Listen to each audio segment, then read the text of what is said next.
ومن آياته الجوار في البحر كالأعلام إن يشأ يسكن الريح فيظللن رواكد على ظهره إن في ذلك لآيات لكل صبار شكور أو يوبقهن بما كسبوا ويعفو عن كثير ويعلم الذين يجادلون في آياتنا ما لهم من محيص فما أوتيتم من شيء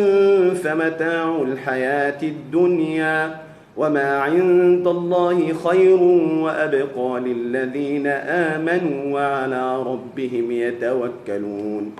والذين يجتنبون كبائر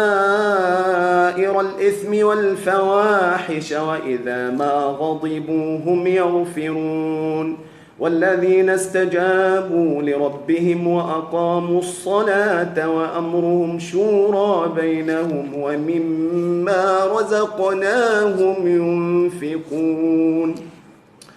والذين إذا أصابهم البغي هم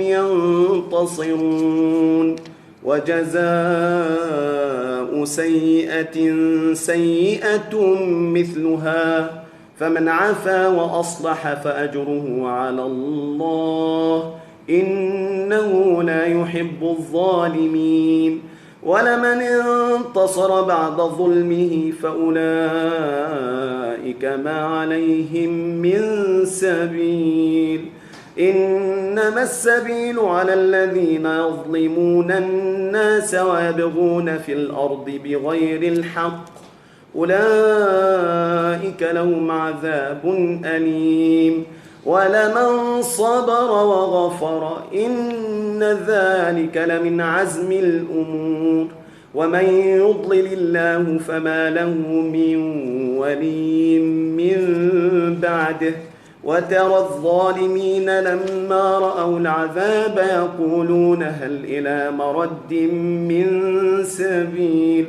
وتراهم يعرضون عليها خاشعين من الذل ينظرون من طرف خفي